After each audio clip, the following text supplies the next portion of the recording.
Ụmụnne m na ụmụnna m elota ọnọrụ ọnọ hụkwurichi ọ nwanne ọnụ nwaanyị mba nnọọ awụchashialanụ m ka m ghara m igbu oge ọnụ ka m gaa straight to the point ka m gbuo okwu m na nkenke.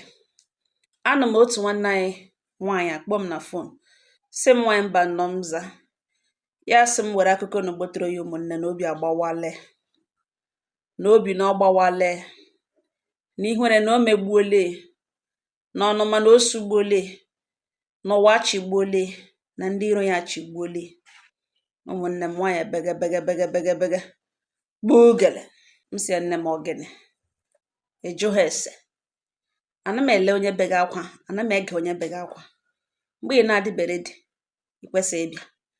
ihe ibega ugbo gwadere m ote m ga-eshi proses na ihe iko ganga ugbo mara ihe m ga-ekwu na ihe m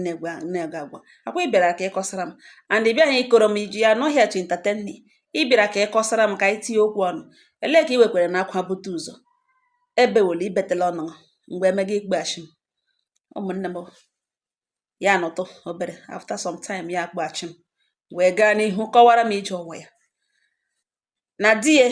na mgbe ya matara die na enweghị much ya na ya abụọ ebido mewe ihe baiga build we plan nwa together bido tinye uju tụkọta isi ọnụ tụkọta elulu ọnụ build we otu echi ha ga-adị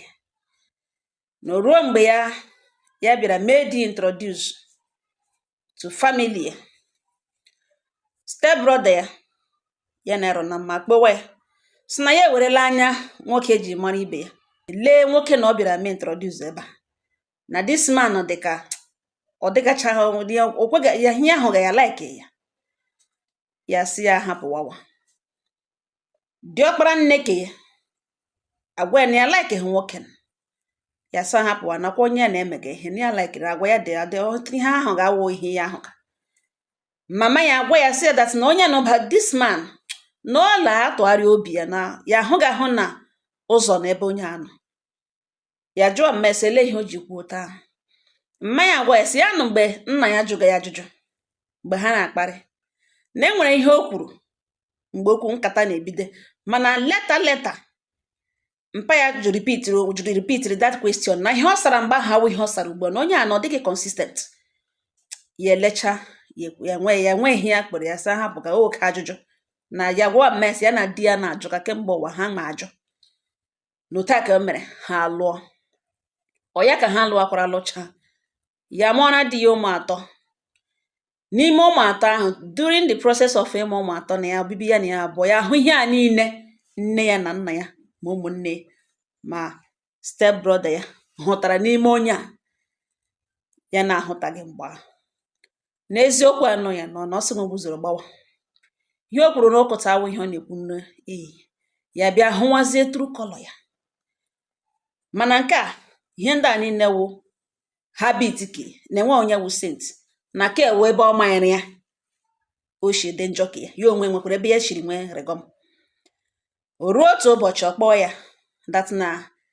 enwere ihe ya na-agabiga emotionally ya sị gịnị ihe a ọ gwawa ya sị na first love ya nwatakịrị ya hụrụ n'anya mgbe ya na this lady matara phone anọghị ọ gbagakwanụ boy na nwa ahụ na ọwụ kemgbe every time ya lakpuo ụra ya ga-arọta nwa na nrọ na love ya na nwa ahụ na o shiri ike na ya jamụrụ the lady today na filling station ebe ọ bịara ịgba fuel na ihe ha mere na filling station awụ obere ihe ka di ya kpụ n'ọnụ ya na-aha anya mmiri agbajuo di ya anya agbaju ya sị n'ọkwa na enwere ihe ọzọ mere na filling station na-awụhụ ịhụrụ your ex ya jụwa eso ex ọwụ ya na di eso ya sị mba na ọ gwara ya na traditional marriage ya na next 2 weeks ya sị okay ya na ọgụ na-aga di ya sị na ya mabe m ya ga-aga na ya ga di ya na ya ga-adị too jealous na ihe na ya wụ nwa ihe ya na ya abụọ nwere ka dị fresh n'isi di ya gwa ya sị na ya ga-aghọta ya gwawa di so otu akụkọ ex ya na ọ kọgaghị ya with respect na ya abụọ bi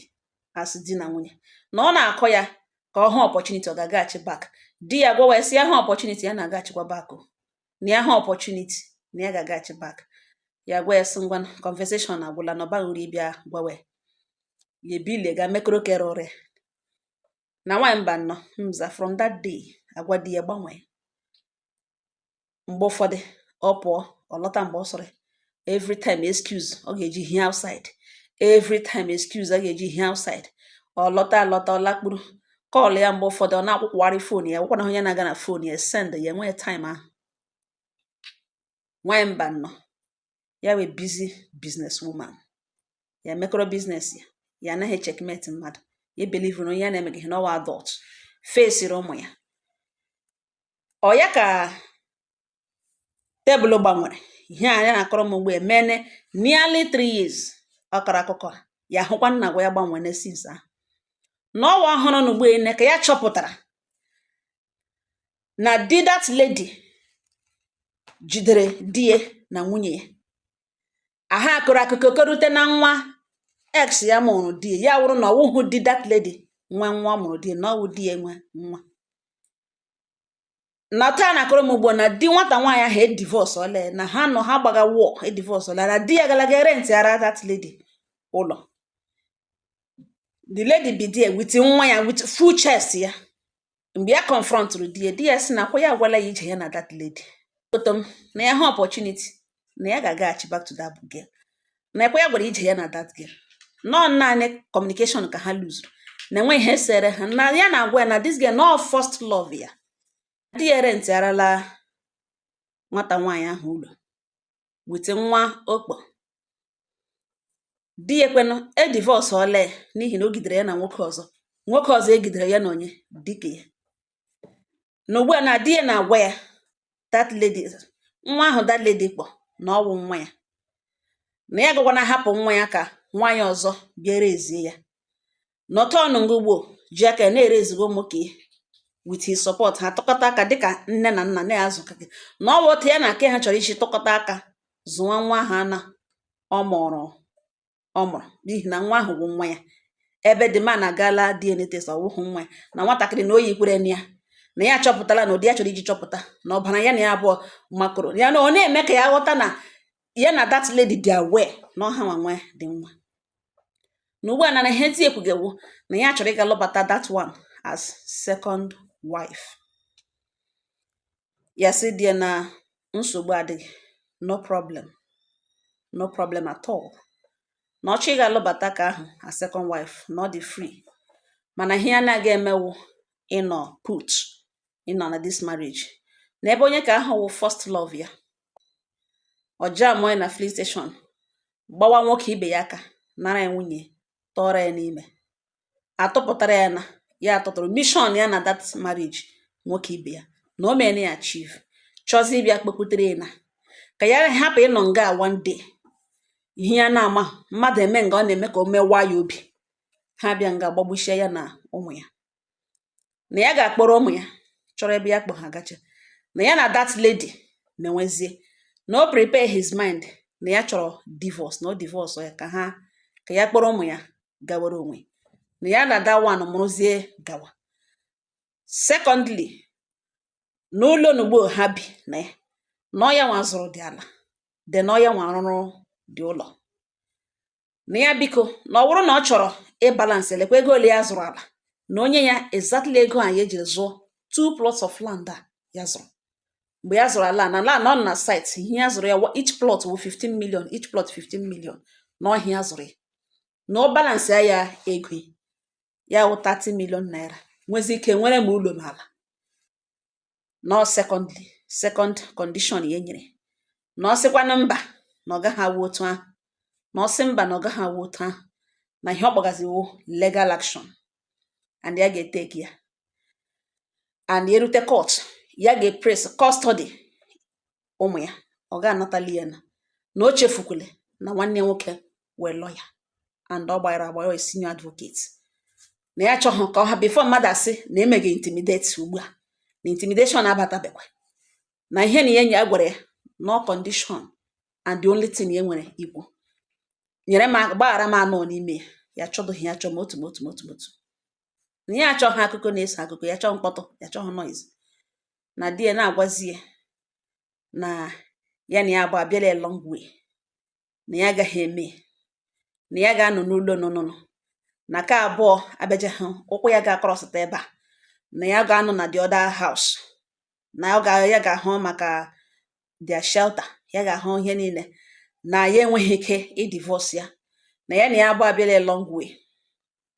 Ya emechaga kpoo pastọ gbara ha akwụkwọ, pastọ gwawe na-agwa ya that na ọma na ụmụ nwanyị ọ na-abịara ihe a na-akpọ first love na ka ụmụ nwoke na-eshi ike na ụmụ nwanyị nke ha na-eshikwa ike mana ọma ya mara nanụ na ihe ga-adị na ọwụ na ihe dị ụta Chineke akwado ya na ha abụọ anaghị ajụ ama onwe ha na filling station. Ya jụwa pastọ si oke na ọ Chineke rọpụtara nụ nwaanyị a si aja mụọ first love ya. The same angel of God gwere na nwaanyị a ex ya na ọ lụrụla di na ya di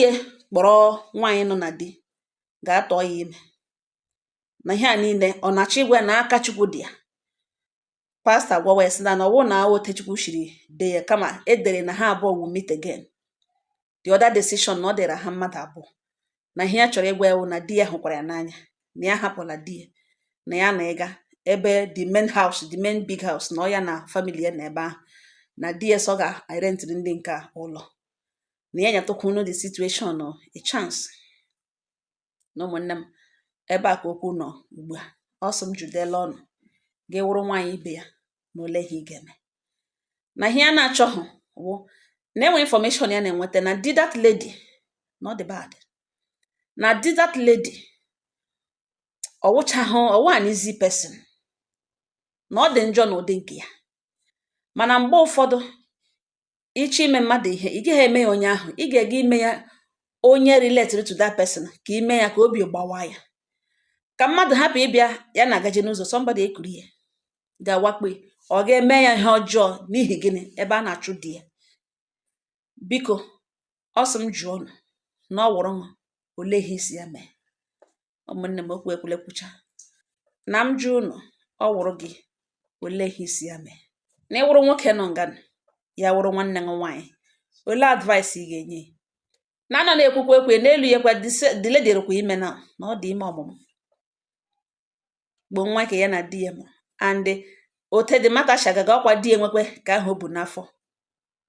Ụmụnne m unu anụkwa ya okwu ekwele kwucha si m were egbo towara unu na ịwụrụ nwoke gị wee ya sị nwanne gị nwaanyị na ogene ka esi ya mee na ihe somebody ma the exact amount ya nwere na akaụntụ ya na-ezoro di ya ihe na ya anaghị ezoro di enweghị ya na-ezoro di ya na enye na-esọpọt n'ụdị dị iche iche na ihe niile nwaanyị na-emere nwoke ya na-emere di na ya nwere nsọpụrụ na enweghị ebe e shiri mee nwoke na ihe ọjọọ na ọ bụrụ na this lady ọsọwụ ex ya alụbeghị di ncha ọ bụrụ na ọ ka wee young lady ya adakaiga na ihe akọga na ya ga-edi ya mana di ya gakwuru nwoke ọzọ famili ọzọ marriage nwoke ibe ya tisaa ya gbasaa ya kpụrụ nwaanyị nwoke ibe ya jiri gbaa akwụkwọ n'ụlọ ụka kpụrụ ya lakpụrụ rịa ya elu tọọ ya ime pụta claim ọnwa ahụ with full chest na ọnwụ nwa ya nso this and that ya na this man gbara ezigbote war. The man egide na ya war na-enweghị ewu asị this man chụgburu gị di hapụrụ ya nwa nwunye ya hapụrụ ya stili bịa chọpụta na ọ bụghị naanị nwunye ya ka this man claimụrụ na ifunu nwa nwunye ya mụrụ ya na ọ dị nwe nwa. Ụmụnne m ole nwoke a ga-eme ihe na obi adị ya mma mgbe nkwana nke nwaanyị ja mụrụ nụ ochie ichie ex ya wụkwanụ di ya na filling station mgbe ahụ alụbe mana kaadị apụtara opportunity nọ ịkọlụ off that wedding. Mgbe ahụ kwana ọ gazi oke asịkwa na oke alụọlalụ ha alụọ ya bịa hụ na mkpụrụ obi ya ka nọ ebe di ya ọ gịnị mere oshi hụ na marriage ya pụta ọ nọrọ n'ime marriage ya di ya na-agarị ya elu as a married woman tọọ ya ime nara ya di ya tọrọ ya n'ime tọọ ha ya ka abụọ before ihe bere nụ ebe tọnụzie ya ude ndenjazie ya na ihe ha abụọ na-eme. Na m jụrụ elu unu gị wụrụ nwoke na gị tige onwe gị na position this man lụrụ ex di na gị adịla sentimental ma gị bịa gị gbawa olu na enwere ihe nọ there this and that na gị burugodo ụzọ tigo onwe gị na shoes this man a nara nwunye tọọ ya ime na atụrụwa ya ime tọọ kembụ ka abụọ arụkwa ime di na gị tigido onwe gị na shoes ya gị wụrụkwanụ ịchọkwana ile ha n'ụdị ọzọ na gị ti ikpodele nwanne m nwaanyị ele advice ị nwere inye ụmụnne m sọ ọnụ kelere ime ọnụ ọwashi nwe ihe mmadụ ga-eme mgbe ụfọdụ gị na-ajụ sị what really happened why this way a nwere point nwaanyị a mekiri ọ bụrụ na iji ekwe ha ọgụga ọ ga-ekwe ọlụla ahụna m ebe a na call off wedding at the point of do you mgbe a pastor na-ajụ onye ụkọchukwu na-ajụ i were onye a dịka that point ya lee di ya ha anya lee enyi ya sị no I cancel ya from there ihe emebi ọwụ mkpọtụ ka ọ ga-eme agala a na-aga bucha mmanya nwaanyị lụcha nwaanyị ya bịa hụ ihe mere na ọ ga-eji ọga kontinu na mara ya si ya na-agagachi mana ịbịa jam chi somebody ma na mkpụrụ obi gị na ya bụ tatapara ya gaa n'ihu lụọ that man bịazi ntụrụ na-aga lakwunuzi nwoke ọzọ to the extent nwoke ọzọ atọ ya ime ya ebugere di to the extent di ya amaghị ushishi mata ihe megenụ gide ha red handed na-agwa ịmakwa imagine igwe nwoke ibe nga hapụrụ m nwunye enwe nwoke ọ ga-awụrụ n'oge eji ọ na-ekwu ya nwaanyị ahụ hapụ mana asọ ọ gbasịrị this man mgbe ya hapụrụ ya nwunye ya you can imagine the love how broken that man dị achọpụtazie dị mana achọpụtazie na ifu na nwa ọ mụrụ amụ na ọwụkwa ha ka ebu ohe n'afọ most likely ọwụ ya nwe ụmụnne m nweghị limit to this ihe a na-akpọ mmadụ ime mmadụ ibe pịawa ya ugbo azụ mee ya na ya go to hell enwe ihe wa obi gbawa ahụ mmadụ amekwa mmadụ ihe ya asịcha ya ọ wụrụkwana m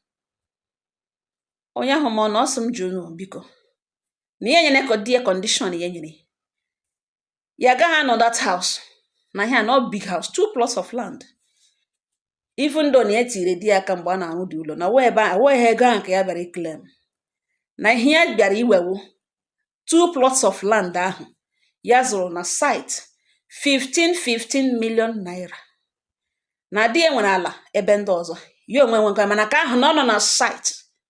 na ala ahụ asị ga-erewe ya ugbu a na awụzi 15 million naira mana ya achọghị ịbịa gbawa olu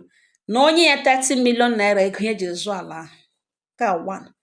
dị ready i-divorce ya ka 2 and ya ga-akpọ ụmụ ya apụ ya na ya abụọ ga-adọ ụmụ ọ gaghị akpọrọ ụmụ ya ga-akpọgara onye ọsọ side chick n'ihi na ihe ahụ o nwere mind mee nwoke ibe ya na this game nwere ike nwee mind mee ya ụmụ ya so ya agaghị adị ndụ onye ọzọ azụrụ ya ụmụ ya ụtọ ahụ ọ sị na that lady nọrọ zụrụ ụmụ ya na ọwụghị onye ọzọ ga-azụrụ ụmụ ya ga-akpọ ụmụ ya make move na ọ chọkwa ha gaa kwata ya na court girie ya na court na stand her chance na ọ gaghị abịa close na ya ga-ewin ya and ya ga-press for full custody of ụmụ ya ga-ekpede ya ekpe ya ga-enye ya bomba to bomba na ọ ma na nwanne nwoke wụọ ọkaikpe and o kpetara ọnụ ya na ya anaghị too much na m judela ọnụ ugbu ene ka di ya wegazie na-arịọ ya na ya agaghị ahapụ ya na ụmụ nwoke nọ m judela ọnụ otu obi ọnụ Chineke shiri wa ya ọnụ na ọ dị possible nwoke love nwaanyị abụọ otu mgbe na ele otu esi eme ya achọghị ịmụ ihe polygamous nonsense and ya achọghị ịdị involved ya achọghị ịnọ na that triangle atọ na gị dụọ ya ọdụ dịka nwanne m nwaanyị gị wụrụkwanụ nwoke na gị tidela onwe gị na shoes nwoke na di ya mere ihe ụmụnne m ụtọ ọsọ m shigbotoro ya ọnụ ka m shigbotoro ọnụ agwakwara m ihe m gwara ya sị nwaanyị mba nasị na ya chọrọ ịnụ ebe ọ rọrọ arọ na comment section ka ha mụtara ugbo ekwucha ha sị tie ga-eposterere m ka m nụ from ụmụnne m ịmara nọ ihe nọ n'obi gbotowere nwanne anyị nwaanyị ịnọkwala nga na ana ọwụ na akpọ ka gbawara m ọwụ na etuge m oyikekwe m hụ ote ya na-agụ m kwuo ekere ọrụ eke abịa na social media onye ọbụla nwere nke ọ na-eme ote ọnụhụ ga m na-ame blend of everything good. There are other things m ga-emenwu you have no idea m ga-emenwu as content mana nke a mara m and ọ dị real. Ihe m chọrọ ịgwa ụnụ ihe m na-abịa nga na everyday m gbotowe ọwụ side a ka ọ mara m, ebe a ka m malara m, ebe a ka o bulatara m, ebe a ka ọ kwarana m bịa. Mgbe m bidoro ihe m bịara ime comedy, enwere a lot of things I could have done better, mana ke nwoke mara m jisie m ike ghaa m aka sị m mee ya, I should stick to this. Mgbe m na-anụrụ m buru ekufu, mmụ ihe mere na m buru ekufu, akụ ekwucha m buru ekufu, mgbe niile ashia ga m one person story or the other. Ọwụ na akpa ụka gbawara m, ọ ka ụmụnne anyị ndị ọzọ were ihe mere onye ọzọ mụrụ akọ. Ihe ụwa wụ nṅomi nṅomi nṅomi nṅomi ka ibe mmadụ na ibe eji aka. Ọ ngọ ha nụ m n'ọnụ. Udo dịrị ọnụ.